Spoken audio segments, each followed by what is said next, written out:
Assalamualaikum warahmatullahi wabarakatuh. Di sini saya akan menjelaskan gambaran umum mikrososiologi utama kontribusi di bidang sosiologi komunikasi.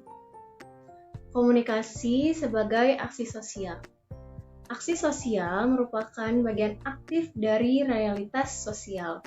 Bagian ini merupakan inisiatif dari dinamika sosial. Di dalam tindakan sosial melibatkan antisipasi peristiwa dan perilaku masa lalu. Namun, juga memproyeksikan ke peristiwa dan perilaku masa depan yang diharapkan dan diinginkan dari aktor sosial. Setiap komunikasi adalah tindakan sosial, tetapi setiap tindakan sosial tidak selalu sama dengan komunikasi. Kurangnya komunikasi akan membuat tindakan sosial menjadi tidak masuk akal. Komunikasi tidak mungkin terjadi tanpa tindakan sosial, tanpa berorientasi pada aktor sosial lain. Tindakan sosial berbeda dengan komunikasi, tidak selalu mencakup saling pengertian.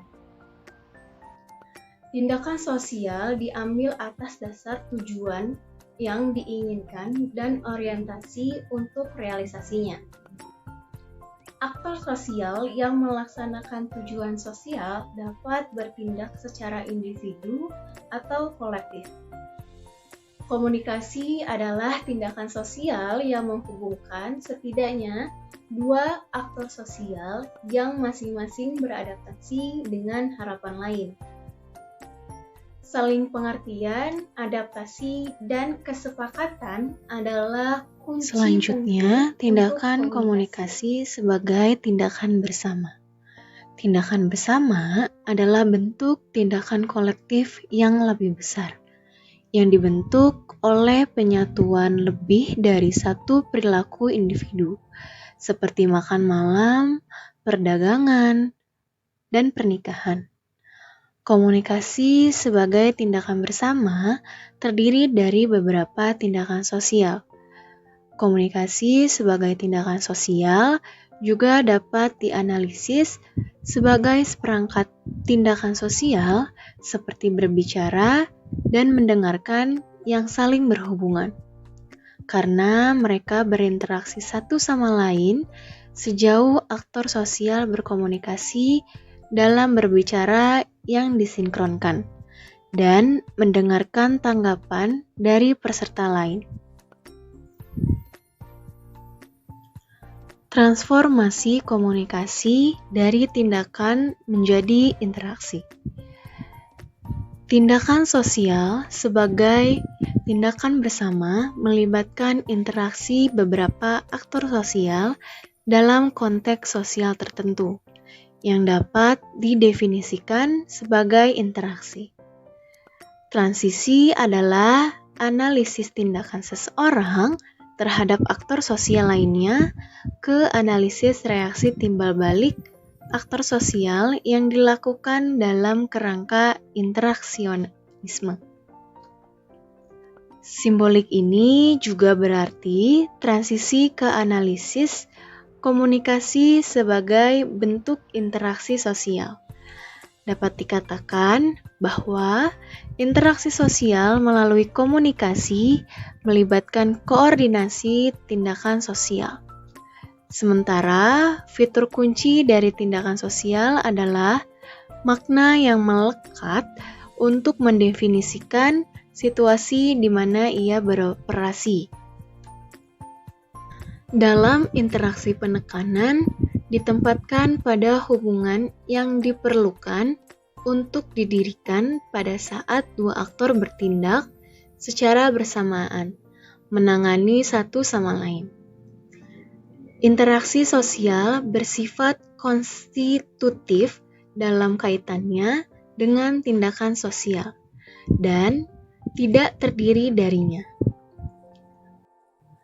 Dalam semacam simbiosis bersatu-satu sama lain. Oleh karena itu, tindakan sosial itu sendiri adalah semacam kerjasama antara aktor sosial di mana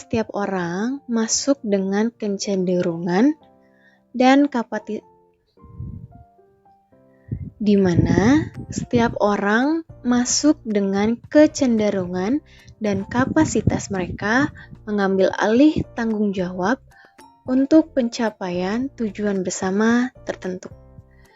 Simbol menunjukkan objek dan keadaan tertentu serta karakteristik dan kualitasnya.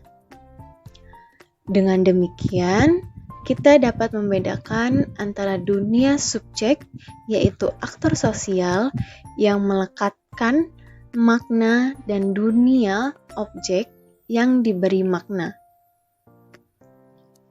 Subjek yang memberi makna, yang berpikir, menunjukkan emosi, percaya, dan lain-lain.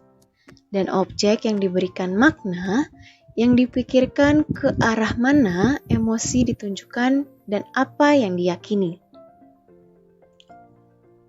Pendekatan fenomenologis untuk komunikasi. Fenomenologi telah membangun beberapa konsep sebagai prasyarat untuk komunikasi yang mengatasi isolasi pengalaman sadar individu. Sebuah konsep ketidaksadaran kolektif, yaitu bahasa, di mana pengalaman kolektif kita dicetak dan intersubjektivitas antar ruang yang mengapung di antara individu. Tipifikasi dapat didefinisikan sebagai klasifikasi pengetahuan dan maknanya. Dalam kesadaran kita, nama dikaitkan dengan objek yang diberikan. Proses tipifikasi adalah pusat komunikasi, di mana aktor sosial secara praktis terlibat dalam dunia sosial, yaitu melalui tipifikasi anak-anak belajar bagaimana kombinasi suara tertentu dikaitkan dengan entitas dan penampilan tertentu. Intersubjektivisme adalah ruang simbol yang dapat dikenali dan dipahami. Ruang itu menampung di antara aktor-aktor sosial. Dunia intersubjektif tidak terbatas pada pengetahuan dan pengalaman aktor sosial individu, tetapi menjadi dunia sosial tunggal yang mencakup semua anggota masyarakat, meluas ke kontinum waktu. Dengan demikian, intersubjektivisme menghubungkan pengetahuan, makna, pemahaman masa lalu, situasi saat ini, dan harapan masa depan, memberi ruang bagi aktor sosial untuk memiliki perspektif subjektif dalam mengamati hal-hal di dunia sosial yang umum dan intersubjektif. Konsekuensi makrososiologis komunikasi, tindakan dalam aturan kehidupan sosial yang tidak terlihat. Tindakan komunikasi adalah yang utama dalam arti bahwa orang pertama-tama memahami melalui komunikasi dan kemudian mengembangkan tindakan instrumental, di mana komunikator menggunakan lawan bicara sebagai instrumen. Mendefinisikan tindakan komunikatif sebagai tindakan rasional dengan memodifikasi kriteria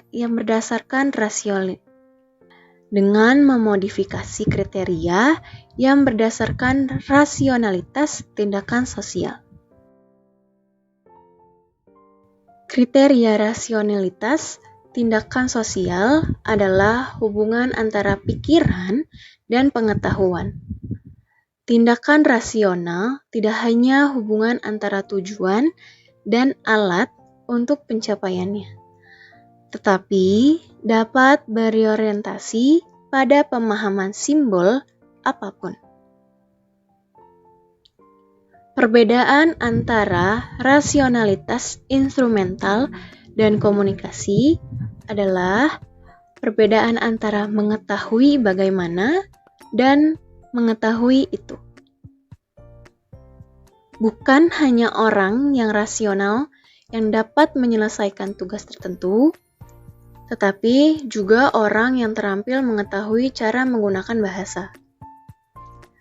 Merasionalisasi tindakan sosial menjadi sasaran kritik keras, namun tetap memberikan kontribusi yang serius untuk memahami tindakan komunikatif. Aturan kehidupan sosial yang tidak terlihat menyebut komunikasi sebagai tindakan praktis yang melalui aturan-aturan tersebut diterapkan dengan membentuk tatanan sosial. Komunikasi dapat dikatakan tidak hanya membangun, tetapi juga melegitimasi aturan-aturan tatanan sosial. Ahli etnometodologi bereksperimen, mereka mengekspos aturan tak terlihat dari tatanan sosial ke wawasan. Mereka menyarankan metode 3 langkah untuk mengeksplorasi tindakan praktis. Langkah pertama adalah melanggar aturan kehidupan sehari-hari. Langkah kedua, mengamati ciri-ciri aturan sosial yang terlihat ketika dilanggar. Dan langkah ketiga, mengamati upaya merekonstruksi tatanan sosial. Komunikasi dapat berubah secara sementara dan terus-menerus. Aturan-aturan itu bersifat sementara, dibangun dan diwujudkan pada setiap saat di mana komunikasi berlangsung. Sekian dari penjelasan saya. Terima kasih.